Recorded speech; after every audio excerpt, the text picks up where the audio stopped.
to the channel. Thank you so much for clicking on today's video. Today we are doing our usual retro review of the original L Word, and today's episode is season 4, episode 6, Luck Be a Lady.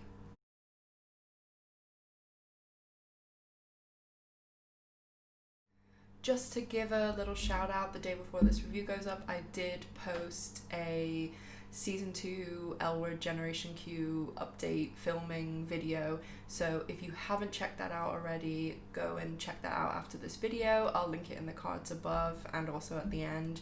And if you're not already subscribed to the channel, please consider subscribing and you'll be notified anytime I post L Word content and get the latest news on filming for Generation Q. And if you enjoy the video at any point, give it a little thumbs up, as it really helps out the channel in general.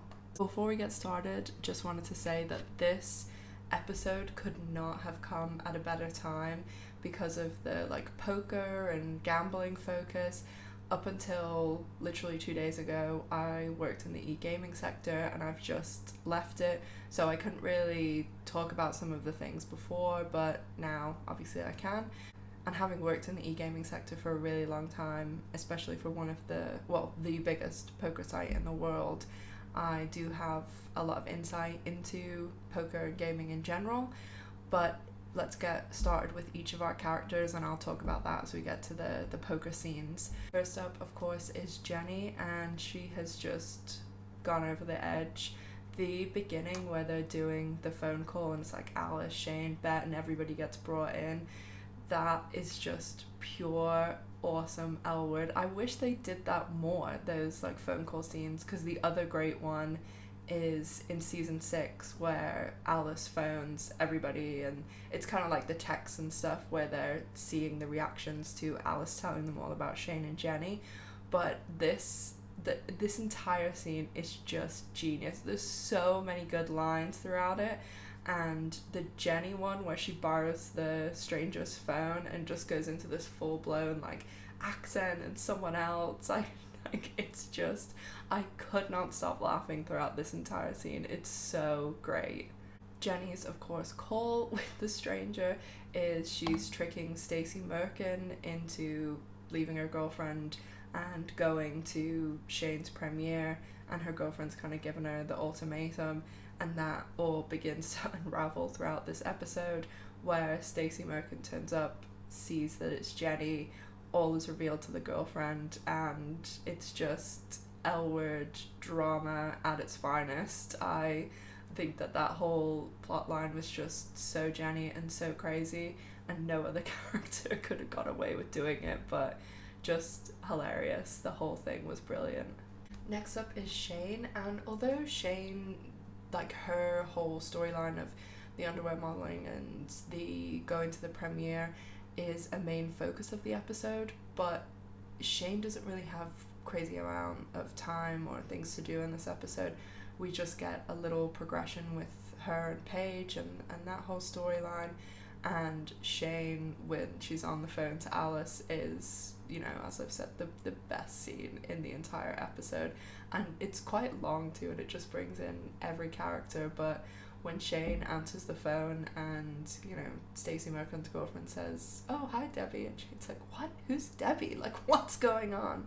It's brilliant. All of that, I'm just going to say it a million times throughout the scene, hilarious.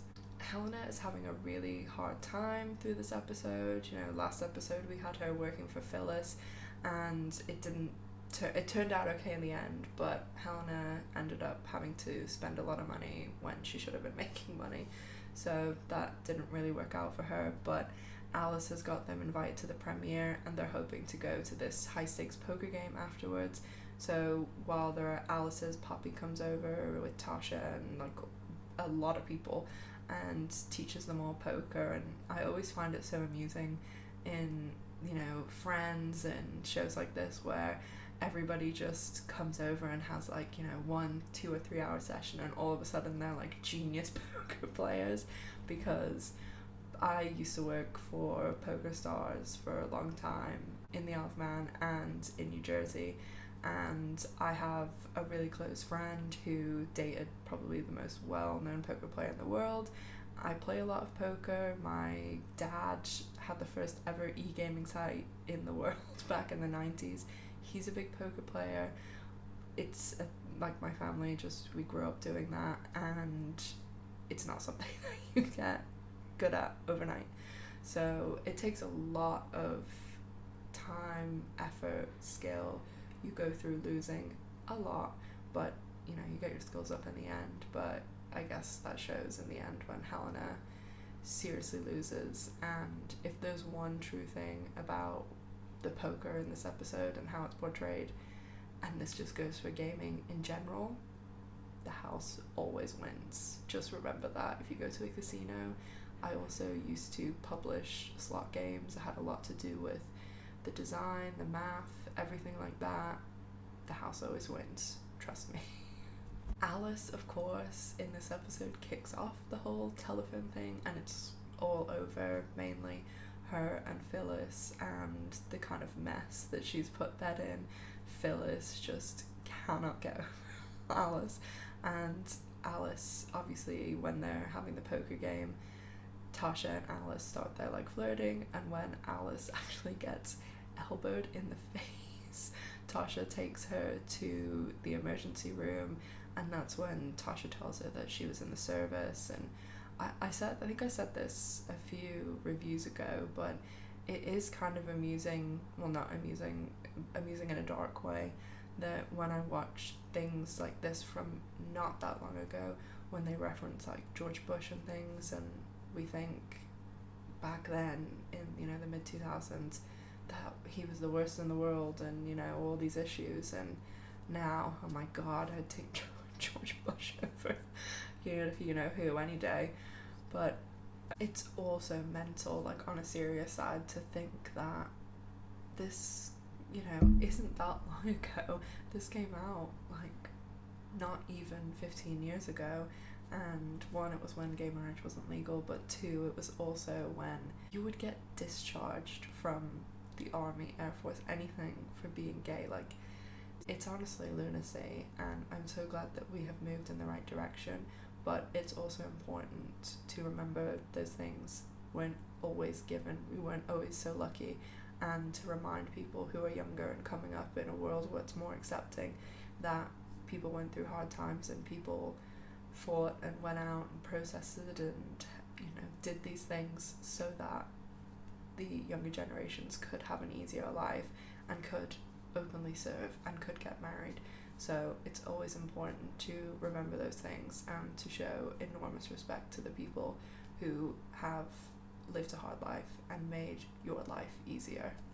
One thing I'll say about Leisha Haley's acting, that I rarely see this with, like, not even just the L Word, like in general, actors and actresses, that she, and I know this sounds a bit silly to say, but she is just so believable. Like, sometimes I feel like all her lines are improvised, or she's like made them up, and obviously that's like a huge goal for an actor and actress, to make it seem so easy and genuine. But the scene where they're on the phone and she's like, no, I don't have any money, like it's the way she delivers her lines that it's just, she is Alice. And maybe it's because she's not someone who, she didn't go to school and like learn acting, like she kind of learned through the industry and watching people and things. So I think she's phenomenal, and she does not get enough credit for how good of an actress she is. And I rarely see people talk about it, but she really is an awesome actress, and I don't think it's spoken about enough. So kudos to Leisha Haley, like, you are awesome. Max in this episode, I related hard to the woman that was telling Max that she'd been passed over for the promotion. I've nearly always worked in a male-dominated industry, and it sucks. There's no other way to put it. Men constantly, purposely and unpurposely exclude you, and yeah, it just sucks. If you're a woman who's outside of HR and marketing, where the large majority of women in e-gaming and other male-dominated industries are, then you either fall in line and behave like a receptionist PA to men on your team, or higher ups, or you're kind of segregated and ostracized. So I'm glad to be moving away from stuff like that. But it exists in tech, it exists in so many things, even some companies that aren't necessarily male dominated, but even some industries that aren't necessarily male dominated, they have a company that's largely male, and like say a sales team, and there's 10 men and 2 women, like they will, you know, most of the time the women will be ostracized in some way, and it just sucks. There's no other way to put it. One thing that I will say is that there's some men who they recognize it and they will try and fix it. Very few and far between. But the other type of men that I've worked with who are great about this is that they don't necessarily see it. But if I pointed it out and said, I feel like I'm, you know, being treated unfairly because of XYZ, and when I pointed it out, he'd be like, that's right. So men like that when they recognize it, they will adjust their behavior, or at least try and see your perspective of things, and by pointing it out, that's the only way that something's going to be done about it. But of course there's also that fine line, because when you make noise and point it out, like me and like some other women, then that can kind of put a target or make you, you know, ostracized even more. So it's always that fine line, like, do you just sit and say nothing? That's not the type of person I am. Or do you speak up, and then, you know, you've made the situation even worse. So it's a horrible situation to be in. But the best thing you can do is find companies, people to work with that are willing to recognize that differences exist, and women are paid less, are passed over, are treated unfairly. And like I said, one of the companies I worked for, Poker Stars, they were really great. They had like a women in e-gaming within the company. Like, when obviously, like, I don't work there anymore. I haven't worked there in about 2 years, and they even had like a huge amount of female executives and higher ups.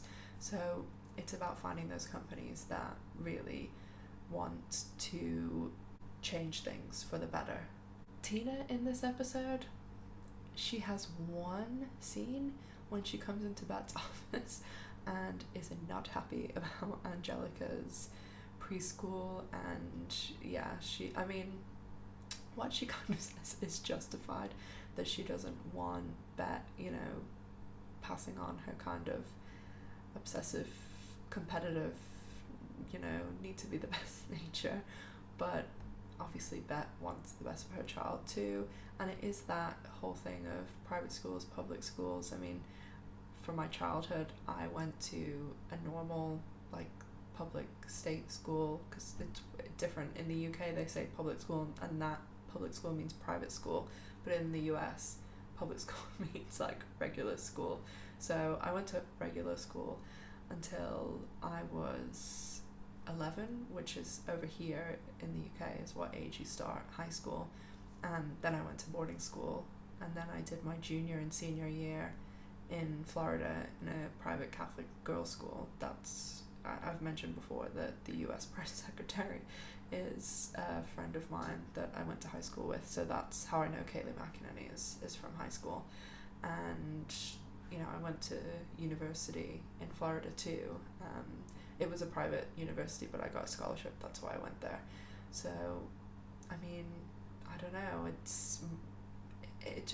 I completely see benefits to both. I mean, my private school, like, I got some amazing experiences that I never would have got going to a regular school.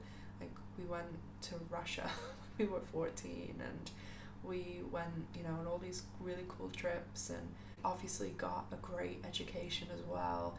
And my closest friends my entire life are still the people I met at that school. So, but also then sometimes people run into the whole thing of sometimes private schools turn people into assholes. So it just, mean, some of my friends are going through that at the moment about whether to send their kids to private or regular school, and I think it's all about, you know, how you raise your kids at home and things like that. Like, obviously, some people, their kids were gonna turn out that way anyway, and it's all about, if you raise your kids right, then, you know, they're gonna turn into great people. But if you're gonna turn them into little buggers, then private school is only gonna enhance that. But again, what do I know? I don't have any children, so don't take any advice from me. And finally, Bette in this episode, she goes through it this episode. I mean, she has the hilarious call with Alice and everybody, and Phyllis has been coming down her throat about, you know, Alice and the whole situation there. And also Tina, you know, comes in and has a whole argument with her. Then within 5 minutes, Jodi comes in and basically says to her, you know, why have you been avoiding me? And for the rest of the episode, Bette doesn't have any scenes with like the rest of the group. It's all her going out with Jodi, and you know, things seem to be going well for them until Jodi says, I don't like kids, which, I mean, could you have put it any more bluntly? I'm not someone who necessarily wants children, but I really like kids. Like, I love my nephews, I love all my cousins' kids, I mind people's kids, like all my friends, their kids are like my nieces and nephews too. But I thought that was really weird, the way Jodi's just like, I don't like it. Like, how can you not like kids? Like, I get not wanting to have kids, but yeah, that was just odd. And then to say it to someone who's literally you're trying to date that has a 2-year-old is just very odd. And even when they're in Jodi's studio, it's just, I don't know, they always seem so forced. It's like they're trying to put a square peg into a round hole. Like, it just doesn't make sense to me. I never got them and thought that they were a good match. And I think that they could have saved themselves a lot of issues if that dinner they were like, okay, like, obviously we are not, you know, going to work because of a host of reasons, but this person just told me they don't like kids, and I have a 2-year-old. It's not like Angelica was now, where she's like 16, 17, and she's nearly an adult, and things, you know, like, little kids are really needy. Like, you cannot date someone and not have anything to do with their kids. It's just odd. And of course, the one other brilliant thing for this episode is, fuck you, James. So that is just brilliant. One of the best Bette moments for sure. And I don't think I put this in my surprising fact about the L word, because I only learned this recently, but did anyone else know that James Preston Cook is married to Julia Stiles? I didn't know that until recently. I saw like some article with them together at an event, and it was like Preston Cook or Julia Stiles and her husband Preston Cook. So yeah, that was really surprising. And that is it for this episode, guys. Thank you so much for watching, and I think I went off on a few little tangents about women in the workplace and poker and all of that, private school. So if you have made it to the end, thank you for listening to a few of the rants. And if you enjoyed the video, please consider giving it a like, as it really helps out the channel. And if you're not already subscribed, please consider subscribing so that you can be notified every time I post a new video, including any Generation Q Season 2 news. And also don't forget to follow me on social media. I post a lot over there, and you can keep up with everything L word related on Instagram, Facebook and Twitter. So I have a lot more L word content headed your way soon, guys, and I am also working on a little something different at the moment. It's to do with where I live, the Isle of Man, and the fact that we have been COVID free now for 6 months. So, I mean, I just went out to dinner last night with 8 people. We don't have any social distancing at all, nothing, no masks, because we just don't have the virus here. So I'm working on a little project about that. But also, if you have any thoughts, feelings, questions, or any video recommendations, please let me know down in the comment section. And thank you so much for watching. I really, really appreciate it. Make sure to stay safe, take care of yourselves, and I'll see you soon. Bye guys.